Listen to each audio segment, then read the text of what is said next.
Let me see who else we got here. Like you don't see that in white areas in the South. What is it that you don't see in white areas in the South, Mo? House of Sufi say you don't see that in white areas in the South. What you talking about? Who are we speaking about? Light Child 91 specifically. Raw numbers are important. That's right, Trey. Trey Oxendine. Whites lead in rape, kidnapping, murder, child child molestation. That's right. Yeah. That's right. With those are called crimes of moral turpitude. Um, and I don't know. See, this is where correlation comes in.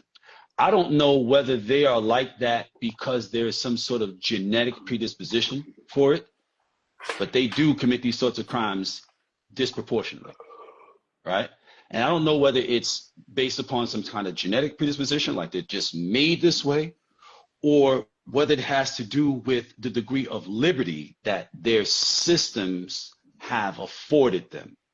You follow what I mean? Hmm. Right? So they've had so much freedoms. Remember, To there was do a whatever. time, right?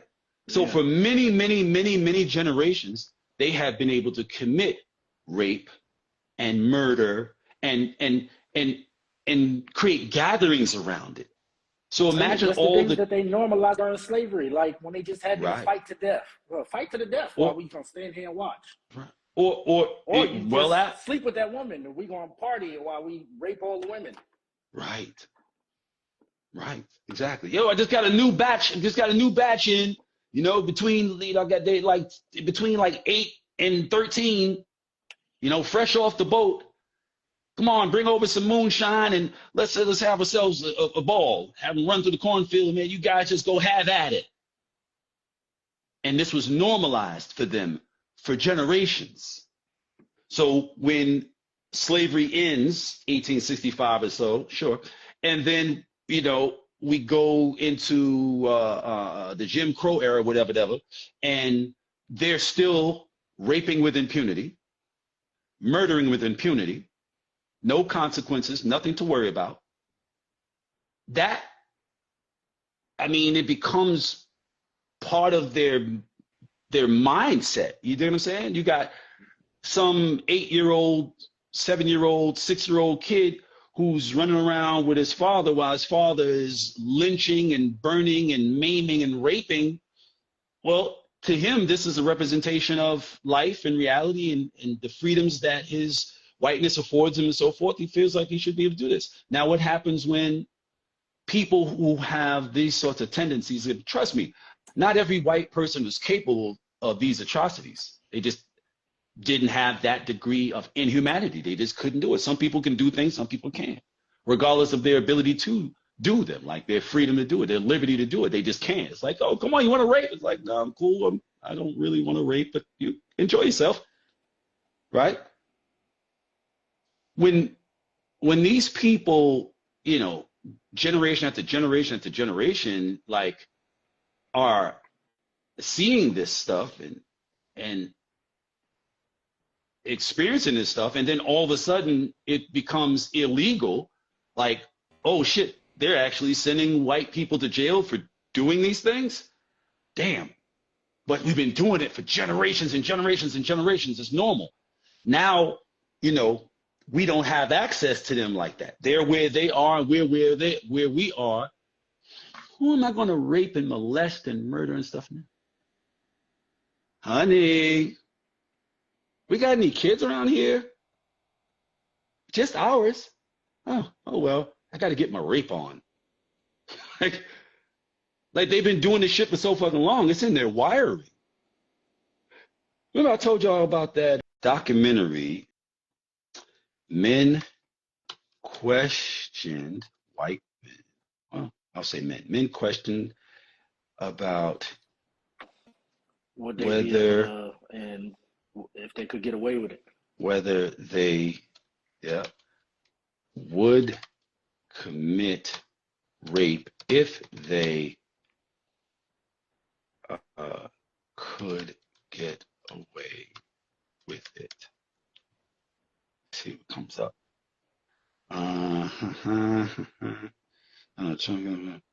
Censors 1 in 3 men are raped together. Okay, here we go. This is my favorite.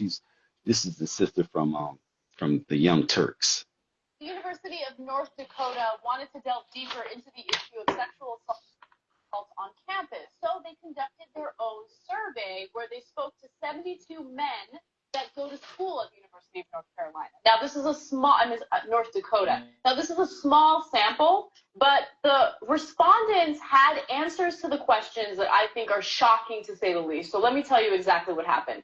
Now, at first, what they did is they asked the male respondents what they think of sexual intercourse when it's forced, okay? So according to the results, 31.7% of participants said they would act on intentions to force a woman to sexual intercourse if they were confident they could get away with it. However, when asked whether they would act on intentions to rape a woman with the same assurances they wouldn't face consequences, just 13.6% of participants agreed. Now think about that for a second. They're essentially asking the same question, but the wording is different. In one of the questions, the word rape doesn't appear, but they're talking about forcing someone into having intercourse.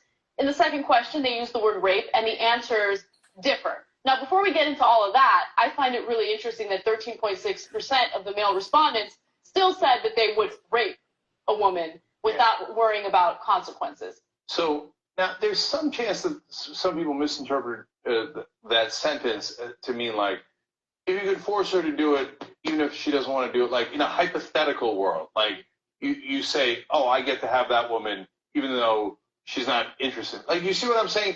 The construction of that sentence seems more hypothetical. When you put rape in there, it becomes less hypothetical. Like, would you rape a woman, right? Right. And so I think, to be fair to them, there is that slight distinction. Now, to get to the part where even as fair as we are, you can't get past, first of all, 13.6% saying, yeah, if I could get away with it, of course I would rape you. That's amazing. That's amazing. And remember, right? this isn't some weird methodology. This is just researchers asking them questions, and they're answering themselves. I don't know. There's a possibility some of them might have been trolling. I have no idea. But the fact that 13% of them, more than 13% of them said, yeah, I'd rape if I knew that I didn't have to face any consequences for it, is scary to say the least. And now, I think we've been overly fair for whatever reason, right? When you look at the sentence again, understand that it says 31.7% would act on the intention to force a woman to sexual intercourse if they were confident they could get away with it, right? Which then implies that it's wrong. It's not really that hypothetical. Like, I mean, obviously the whole thing is hypothetical, but that it's not like, oh, in your fantasy or anything like that. No, if you could get away with it. Yeah. So that means, yes, nearly a third of the men thought, well, I mean, if I could use force and not face consequences, I guess I would. And that is super scary. It is scary. And just to talk about the differences in wording, right? I remember when we had a discussion about teenage girls who get raped on high school campuses and then they get bullied for it, right? And we're trying to understand why it is that happens. Because I know that when I was growing up, that kind of behavior was not acceptable. You don't bully someone who's a victim of rape. You understand the severity of the situation. And then I had this hypothesis about sex ed. And how when I took comprehensive sex ed classes in middle school and high school, we talked about rape. We talked about the severity of it. And I think that really did sink in for a lot of students. I think for some, they don't really understand the severity of what it is to force someone into sexual intercourse. Now, why is that? Why is that? And I can tell you that what university was that? North Dakota. Who do you think the predominant group of men they were talking to? What ethnic group or what social group do you think that was in the University of North Dakota? Who do you think they're talking to? White men. They're talking to Ophes. Understand that when I share what I share, firstly, let me let y'all know that I don't have a bit of bigotry about me at all. None whatsoever. The facts are the facts. Just like I talk about how preoccupied with stupidity and mindlessness a lot of us are, because I've witnessed it historically, I'm aware of it. Same thing about Obviously, I'm not talking about all. I'm not talking about my son. I'm not talking about his friends. You know what I mean? I'm not talking about, people. I know that they're good, solid, melanated people. Obviously, I know tons of them. Just like I know tons of good, solid, non-melanated people. I got some white brothers that I would kill or die for. And it's been that way for decades. It's my brothers. And if anybody fuck with them in my presence, they're gonna have to deal with me. And they ain't no, you gonna get on the white man's side, whatever. Motherfucker, you don't know him.